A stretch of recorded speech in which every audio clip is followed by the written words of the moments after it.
자, 너는 겨울 전에 어서 오라. 너는 겨울 전에 어서 오라. 겨울을 그렇게 좋아하시는 분들이 주변에 보면 많지 않습니다. 뭐 어린 아이들이나 강아지들이나 꼬리 흔들면서 추운 겨울을 좋아할까? 대부분의 어른들은 겨울이 되면 근심 걱정이 많습니다. 특히나 좀 경제적으로 어려운 분들이 겨울 나기가 참 힘듭니다. 또 여러 가지로 불편한 것들도 있지요. 뭐 건강적으로도 연세가 있으신 분들은 뭐 동맥경화, 심근경색, 또 뭐 때때로 길가가 빙판이 되어서 넘어지면 뼈가 부러진다든지 상당히 겨울이 어른들에게는 안 좋습니다. 그리고 또 뭐 화재 사고도 겨울에 많이 나기도 합니다. 하지만 우리는 이 겨울을 맞이할 수밖에 없습니다. 이 겨울이 언제부터 왔을까? 성경에 보면은요, 노아의 홍수 이전에는 비가 오지 않았고요, 겨울도 없었습니다. 홍수 전에는 이 지구가 윗물과 아랫물이 있어서 이 지구도요, 지금처럼 이렇게 판이 갈라진 것이 아니라 하나의 뭉퉁거리의 그 땅덩어리로 되어 있었어요. 모든 환경이 좋아서 인간의 수명이 1000년 가까이 사람들이 살았습니다. 창세기 5장에 보면 아담이요 930세에 죽었고요, 셋이라는 아담의 아들이 912세, 게난이라는 사람은 910세, 그 유명한 무드셀라는 969세를 살았어요. 하지만 홍수 이후에 모든 것들이 바꿔집니다. 겨울이 등장합니다. 창세기 8장 22절에 추위와 겨울이 쉬지 아니하였더라. 자, 그때부터 모든 식물과 동물들이요 겨울을 준비할 수밖에 없는 거예요. 나무들은요 잎사귀를 전부 떨어뜨립니다. 겨울을 준비하기 위해서. 만일에 나무들이 잎사귀를 떨어뜨리지 않고 겨울을 맞이했다, 그 나무는요 얼어 죽습니다. 철새들은 엄청난 거리, 몇천 킬로미터의 대륙을 횡단하면서 겨울을 준비하고, 또 동면에 들어가는 짐승들도 있지요. 몇 달씩 먹지 않고 동면에 들어가서 겨울을 이겨냅니다. 또 동면에 들어가지 않은 짐승들은요 뭘 합니까? 털갈이를 이 털갈이를 해서 이 추운 겨울을 따뜻하게 보내기 위해서 그런 과정을 하는 것입니다. 여러분, 중요한 것은 이 땅의 계절적인 겨울도 있지만 우리 삶의 겨울, 인생의 겨울, 영적인 겨울이 있다는 사실입니다. 오늘 본문의 내용이 바로 이것입니다. 사도 바울이 이제 나이가 많이 들었어요. 그가 젊은 날 다메섹에서 예수님을 만나서 그 만남으로 이방인의 사도가 되어서 이곳저곳을 다니면서 복음을 증거합니다. 그러다가 마지막에 로마 감옥에 갇히게 돼요. 자기가 자기의 죽을 날을 직감합니다. 사형 선고 받을 날이 얼마 남지 않았음을 알게 되면서 오늘 우리가 읽었던 본문 6절에 전제와 같이 내가 벌써 부어지고 나의 떠날 시각이 가까웠다. 내가 죽을 날이 가까운 것을 자기가 알게 됩니다. 그리고 결국 마침내 바울은 이후에 참수형을 당하면서 순교하죠. 전승에 의하면 바울이 참수당하기 직전에 어떤 얼굴을 베일로 이렇게 가린 한 여인이 찾아와서 바울의 손을 꽉 잡고 이렇게 말을 했다고 하죠. 바울이여, 하나님의 사람이여, 주 예수 그리스도 앞에서 나를 기억해 주옵소서. 주세요. 그리고 자기가 쓰고 왔던 그 베일을 바울에게 주면서 나중에 바울이 전승에 의하면 눈을 가리고 참수형을 당했다고 합니다. 여러분, 우리 인간은 분명히 계절적인 겨울만 준비해서는 안 되고 반드시 내 인생의 겨울, 내 삶의 영적인 겨울을 준비하며 살아야 할 줄 믿습니다. 이제 2023년도도 얼마 남지 않았어요. 분명 추운 겨울이 오고 있고, 그래 우리가 이 시간에 이 바울의 인생의 끝자락, 죽음에 임박한 이 겨울을 통해서 내가 무엇을 준비하며 살아야 되는지, 내가 하나님과의 관계에서 우리 주님과의 관계에서 어떻게 살아야 되는지를 말씀을 나눌 때에 성령의 감동하심이 여러분 모두에게 있기를 축원드립니다. 자, 그러면 인생의 겨울을 바울이 어떻게 준비했을까? 첫 번째 말씀은 지난 날의 삶을 돌아보며 준비했다는 말씀입니다. 우리 한번 따라합시다. 지난 날의 삶을 돌아보며 준비했다. 오늘 본문 7절과 8절에 나는 선한 싸움을 싸우고 나의 달려갈 길을 마치고 믿음을 지켰으니 이제 후로는 나를 위하여 의의 면류관이 예비되었으므로 이렇게 말합니다. 바울이 자신의 모든 삶을, 지난 날의 삶을 돌아보면서 나는 선한 싸움을 싸웠다. 나는 내 믿음을 지켰다. 나는 내 사명을 위해서 달려왔다. 그러면서 마침내 내 앞에는 하나님이, 주님이 씌워주시는 의의 면류관이 예비되었다. 이렇게 자신의 인생에 대하여 아주 확고하게, 분명하게 후회 없이 살았다고 바울이 고백을 합니다. 여러분들에게도 이런 고백이 있기를 주님의 이름으로 축원드립니다. 사실 우리가 우리의 삶을 돌아볼 때에 자신만만하게 이렇게 고백할 수 있는 사람이 많지는 않을 것으로 여겨집니다. 자신의 모든 지난 날의 삶을 회고하면서 나는 정말로 믿음의 선한 싸움을 싸웠고 신앙인으로서 내가 달려갈 길을 열심히 달려왔고 주님 앞에 충성하고 헌신하고 끝까지 불의와 타협하지 않으면서 믿음을 지켰고 그로 인해서 분명히 나에게 주님의 주시는 상급이 예비되었노라고 여러분 이렇게 확고하게 분명하게 말할 수 있는 분이 얼마나 있겠습니까? 많은 분들이요 자신의 삶을 돌아볼 때에 후회가 많다고 그렇게 고백을 합니다.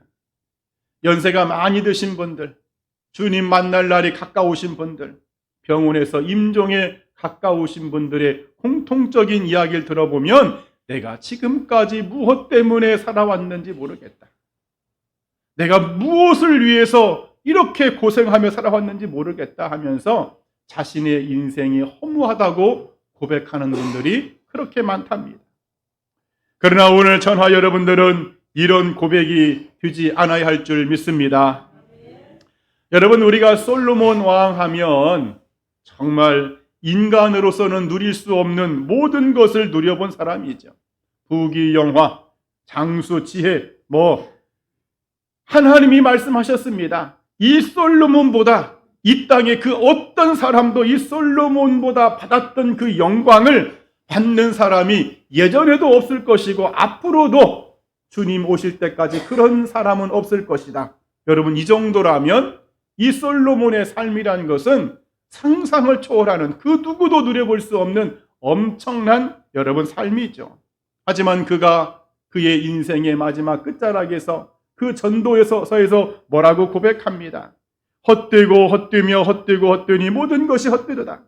자신의 인생에 대하여 허무함을 이렇게 표현하고 있는 거예요. 여러분 오늘 사도 바울은요 지금 감옥 안에 있습니다. 어찌 보면 이 바울을 향해서 사람들은요 실패한 목회자, 실패한 인생이라고 그렇게 손가락질을 하고 있을지도 모릅니다. 여러분 바울이 평생을 주님을 위해 살았어요. 먹을 것 안 먹고 입을 것 안 입고 복음을 증거하다가 매를 맞기도 하고요. 돌에 맞기도 하고 강의 위험, 바다의 위험, 여러분 죽을 고비를 얼마나 많이 넘겼는지 모릅니다. 하지만 현실은요. 그렇게 열심히 살았던 그 현실은 로마 감옥에 갇혀서 죽을 날만 기다리고 있어요. 여러분 같으면 그런 바울을 향해서 뭐라고 여러분 말하겠습니까? 여러분 바울도요 한때는 엄청난 능력을 행사했던 인물이죠. 손수건만 던져도요 병자가 나았어요. 그의 앞치마에 손만 대어도 기적이 일어났습니다. 그러나 지금 현실은, 그의 지금 현재의 모습은 인생의 마지막 겨울을 준비하고 있는데 인간적인 모습으로 볼 때는 너무나 초라합니다. 지금으로 말하면 목회를 한 40년, 50년 했으면 그래도 교회가 좀 견실하니 좀 성전 건축도 되어 있어야 되고, 성도가 10,000명은 아니더라도 최소 2,000명, 3,000명 정도는 모여 있어야 되고, 목회자가 은퇴를 한다고 했을 때에 바울처럼 감옥에 있는 것이 아니라 최소 자기 집 정도 하나는 가지고 있어야 되고, 노후가 보장되어야 되는데 오늘 이 바울을 봤더니 그런 것은 하나도 없습니다. 아무것도 가진 것도 없고, 오늘 성경 말씀에 여러분 뭐라고 나왔어요? 16절에 내가 처음 변명할 때와 나와 함께 한 자가 하나도 없더라. 자기와 지금 함께하고 있는 사람이 한 명도 없답니다. 여러분, 이게 말이 됩니까?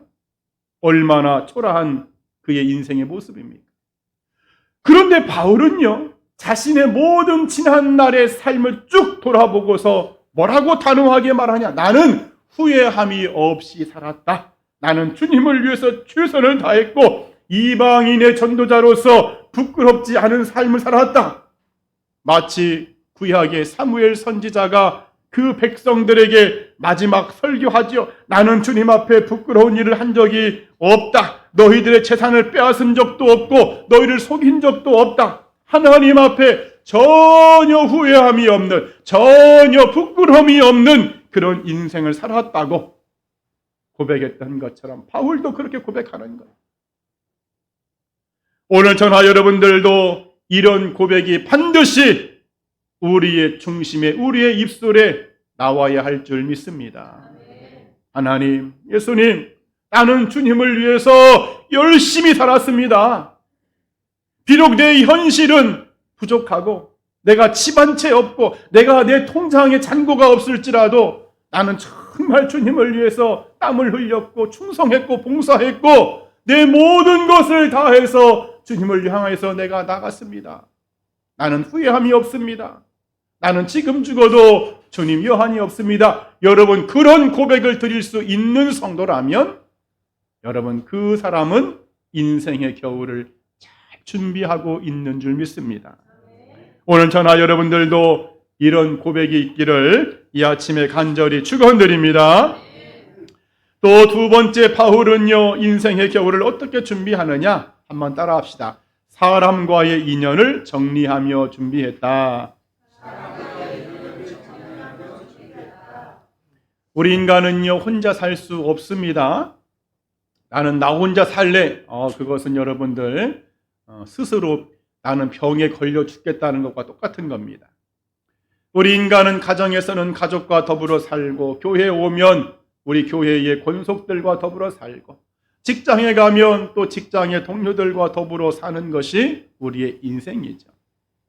여러분, 사도 바울도 이방인의 전도자로서 그 많은 지역을 다니고 나라를 다니면서 얼마나 많은 사람들을 바울이 만났겠습니까?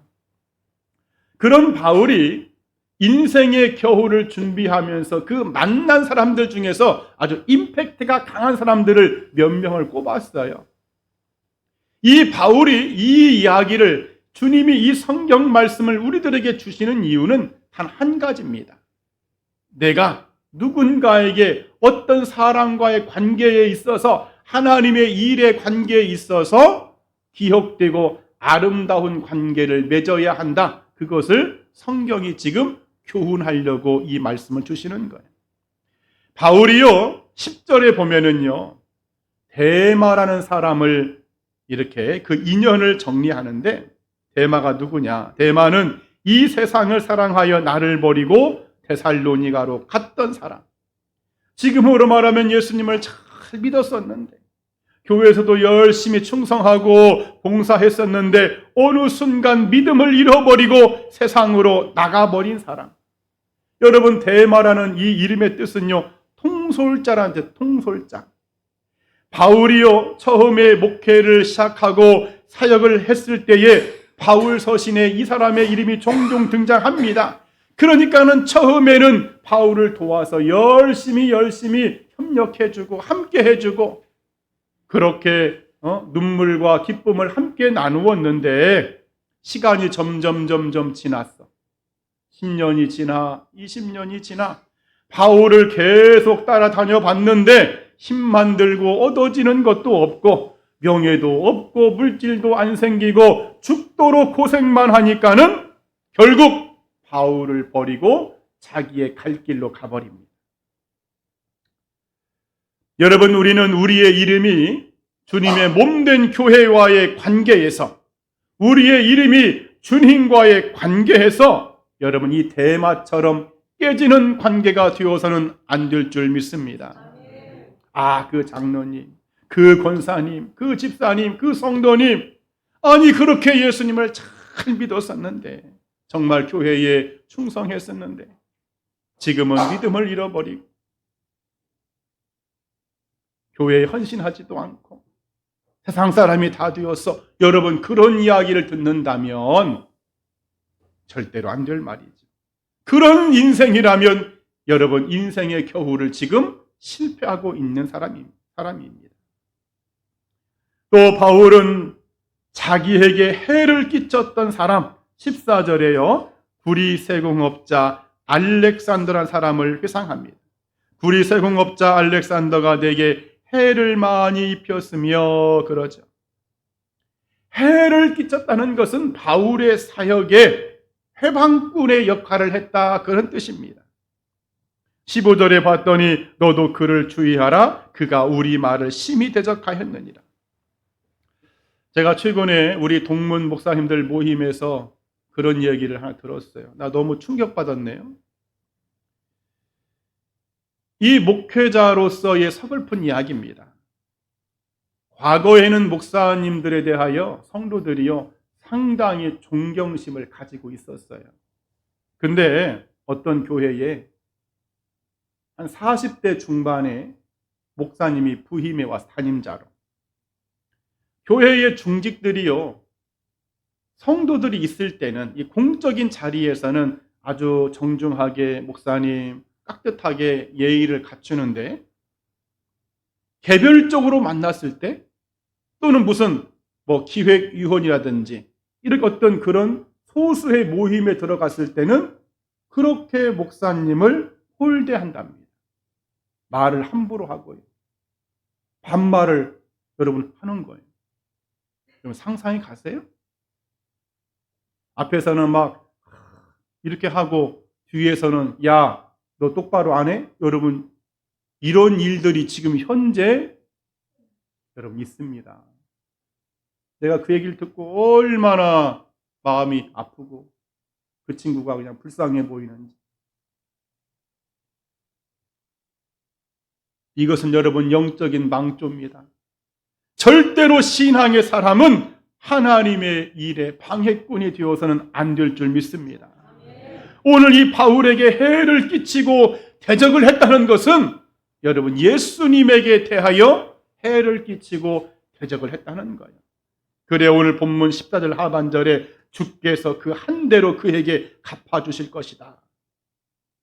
우리 신실의 성도들 지금까지 저한테 그렇게 하신 분은 없지만 저한테뿐만 아니더라도 성도와의 관계에서 그것이 주님을 위한 일이라면 그 사람이 지금 하고 있는 일이 하나님의 영광을 드러내는 일이라면 혹시 내 마음에 맞지 않는다고 그것을 해방해서는 안 된다는 겁니다. 그것은 주님을 향하여 내가 해방꾼이 되는 거예요. 자, 그런가 하면 바울은요 자신이 오해했던 사람 바로 마가 요한도 그가 회상하며 정리합니다. 여러분 11절 말씀을 한번 같이 읽어보겠습니다. 11절 자 시작. 누가만 나와 함께 있느니라. 네가 올 때에 마가를 데리고 오라. 그가 나의 일에 유익하니라. 아멘. 바울이요 목회하면서 오해했던 인물이 있어요. 바로 바나바의 조카 마가 요한입니다. 바울이 1차 전도 여행을 떠나는데 바나바와 함께 떠납니다. 바나바가 이 마가 요한의 삼촌인데, 마가가 보니까 삼촌이 무슨 전도 여행을 나간대. 그러니까 이 마가란 사람이 조금은 철이 없었던 거지요. 어디 유럽 여행 가는 줄 알고 삼촌 나도 데리고 가. 여러분, 그래서요 바울과 바나바와 이 마가가 함께 여러분 전도 여행을 떠났는데, 여러분 이게 무슨 놀러 가는 여행이 아니잖아요. 마가가 가서 엄청나게 고생을 많이 합니다. 고생 끝에 어떤 일이 벌어지느냐? 나는 도저히 못하겠다고 집으로 돌아가 버립니다. 복음 증거하다가 이방 땅에서 삼촌 나는 집에 돌아갈래. 삼촌이 나머지 하고 와. 여러분 이 모습을 사도 바울이 보고 뭐라고 생각을 여러분 했겠습니까? 아이고 젊은 친구가 참 한심하다. 속된 말로 너 같은 사람이 어떻게 복음 증거자가 되겠느냐 하면서 그때 바울이요 마가에 대해서 엄청 실망했습니다. 하지만 나중에 시간을 지나서 보니까는 마가가요 새로운 사람이 되어 있는 거야.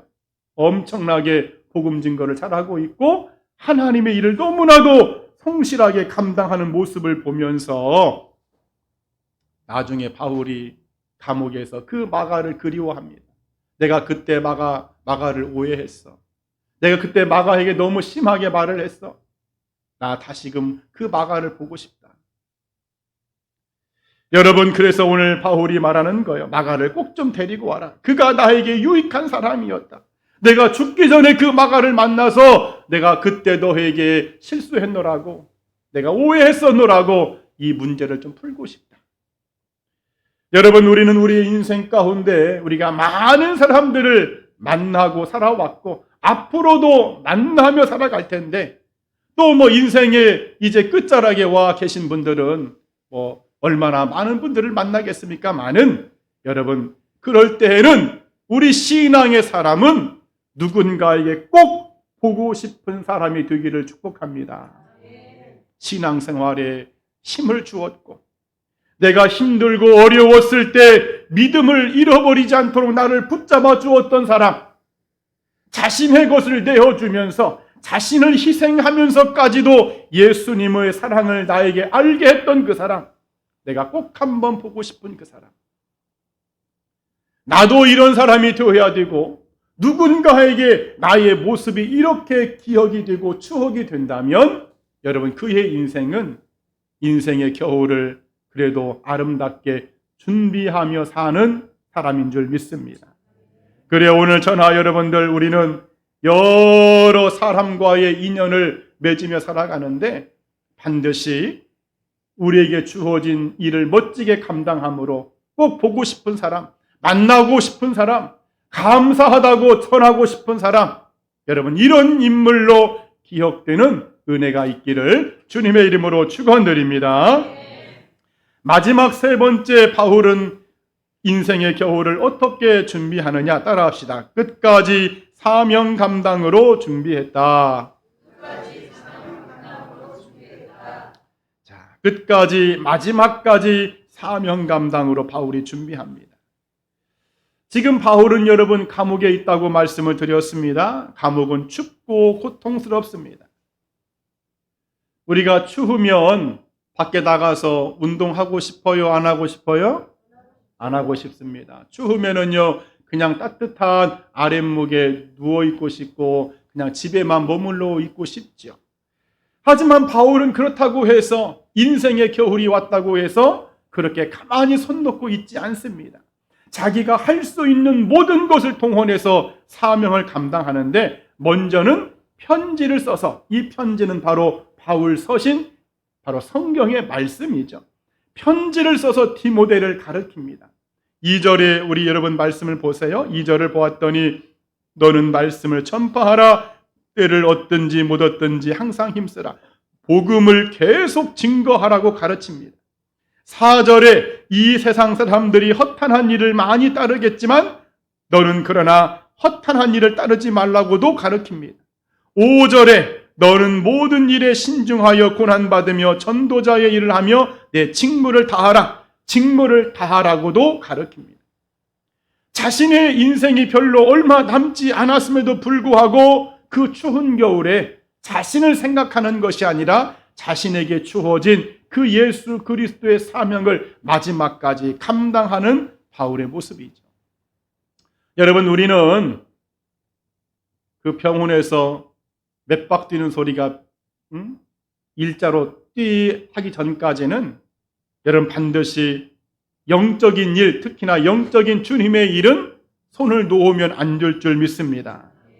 열심히 예배드리고 열심히 기도하고 열심히 복음 증거하는 일에 여러분 최선을 다하기를 바랍니다. 여러분, 겨울이 생기는 이유를 우리가 자연과학에서 알지요. 겨울은요, 태양과 멀어지면 겨울이 옵니다. 지금 우리가 겨울을 맞이하고 있는데 태양과 지금 멀어져서 겨울이 오는 거예요. 여러분, 영적으로 우리의 태양은 누구십니까? 우리의 태양은 다 함께 예수님이시다. 예수 그리스도, 주님이 나의 태양입니다. 다시 말해 주님과 멀어지면 신앙생활에 겨울이 찾아옵니다. 믿음이 식어지고 기도하는 일이 귀찮아지고 찬송 부르는 일이 입이 열어지지 않습니다. 모이기도 싫어지고요. 예배 드리는 거, 주일 예배, 날씨가 추워지고 여러분 비 내려봐 엄청 오기 싫어집니다. 이게 다 무슨 현상이냐? 태양 되신 주님과 멀어지면 오는 영적인 겨울을 맞이하고 있는 인생의 모습입니다. 오늘 저나 여러분들은 오직 태양 되신 주님과 더욱더 가까워지기를 축복합니다. 오늘 바울은요, 이 영적인 사명을 감당하기 위해서 특별히 긴장을 늦추지 않습니다. 여러분 13절에 보면은 그런 말씀이 있어요. 네가 올 때에 내가 들어와 가보의 집에 둔 겉옷을 가지고 오고 또 책은 특별히 가죽 종이에 쓴 것을 가져와라. 바울이 이렇게 두 가지를 요청하는데, 여러분 이 겉옷과 가죽 종이에 쓴 책, 이것을 우리가 영적으로 봐야 되는데, 겉옷은요 다 함께 예수 그리스도의 구원의 옷이다. 이 겉옷이 말하는 영적인 의미는 은혜의 옷, 보혈의 옷, 의의 옷, 칭의의 옷, 그리스도가 입혀주시는 여러분 영생의 옷이죠. 여러분 만약에 이 옷을 입지 않고 인생의 마지막 겨울을 맞이한다면 그 사람은 큰일 납니다. 얼어 죽는 것처럼 지옥에 갈 수밖에 없어요. 오늘 여러분들은 어떻습니까? 예수님이 입혀주시는 구원의 옷, 은혜의 옷을 다 입고 계시죠? 예. 여러분 사도 바울이 이런 고백을 한 적이 있어요. 고린도전서 9장 27절에 내가 남에게 복음을 전파한 후에 자신이 도리어 버림을 당할까 두려워함이로라. 이 말 속에는요 바울이 얼마만큼 마지막 순간까지 영적인 긴장을 늦추지 않았음을 여러분 알 수 있는 대목입니다. 그리고 또한 가죽 종이에 쓴 책을 가지고 오라고 하는데 이것은 하나님의 말씀을 의미합니다. 다시 말해 인생의 겨울이 다가올수록 우리는 성경 말씀으로 무장해야만이 살 수 있다, 그런 뜻인 줄 믿습니다. 여러분 바울은요 성경에 해박한 사람입니다. 이스라엘에요 여러분 3대 학자가 있어요. 랍비로 꼽는 3명의 유명한 인물이 있는데 에스라, 힐랄, 가말리엘, 여러분 이 3사람입니다. 이 가말리엘의 수제자가 바로 누구였느냐? 사도 바울입니다. 다시 말해서 그 당시에 하나님의 말씀을 줄줄 꿰고 있었던 그런 사도 바울이지만은 그럼에도 불구하고 마지막 순간까지 가죽송이에 쓴 책 하나님의 말씀을 가져오라고 하면서 그가 얼마만큼 말씀을 묵상하기를 좋아하고 말씀을 사모했는지를 우리가 알 수 있습니다. 오늘 저나 여러분들도 이렇게 겉옷, 구원의 칭의의 옷을 우리가 다 준비해야 되고 하나님의 말씀, 성경의 말씀을 알고 있지만은 계속해서 마치 소가 되새김해서 다시 먹는 것처럼 그 말씀을 또 한 번 곱씹고 또 한 번 묵상하면서 그렇게 여러분 인생의 겨울을 여러분 온전히 준비하는 삶을 살아야 할 줄 믿습니다. 우리 한번 따라합시다. 옆에 분에게 인생의 겨울을 잘 준비합시다. 이제 말씀을 여러분 정리하겠습니다. 오늘 저는 젊은 날 다메섹에서 예수님을 만나서 복음을 증거하다가 이제 로마 감옥에서 인생의 겨울 마지막 죽음 직전의 사도 바울의 모습을 통해서 은혜를 나누었어요. 바울은 자신의 인생의 겨울을 준비하면서 나는 후회함이 없는 삶을 살았다. 나는 예수 그리스도를 위해서 뜨겁게 달려왔고 믿음을 지켰고 비록 나의 현실의 삶은 초라하고 현실의 모습은 너무나 부족한 것 투성이지만은 그건 중요하지 않고 하나님과의 관계에서 나는 멋지게 승리했다고 그가 고백을 합니다. 여러분 이러한 고백이 우리에게도 있어야 할 줄 믿습니다.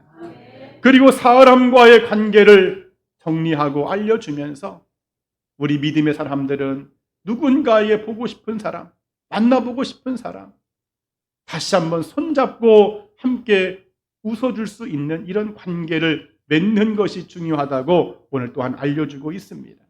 그리고 마지막까지 사명을 끝까지 감당하면서 여러분 인생의 겨울을 준비했던 사도 바울. 여러분 추운 겨울이 계절적으로 지금 이제 성큼 다가왔습니다. 여러분 우리는 이 계절의 추위만을 준비해서 막 겨울옷 꺼내놓고 여러분 그것도 중요하지만은 내 삶의 겨울을 준비하는 것이 너무 중요합니다. 나는 얼마만큼 지금 준비하고 있나?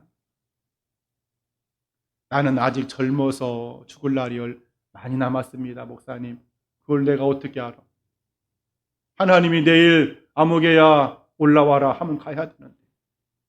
우리는 이런 계절적인 겨울을 준비하기 위해서 우리가 여러 가지 막 겨울 옷들을 꺼내놓고 여러분 그런 것만 준비해야 되는 것이 아니라 주님이 내일이라도 오늘 밤에라도 나를 부르시면 갈 수 있는 그 겨울의 준비를 우리는 해야 할 줄 믿습니다.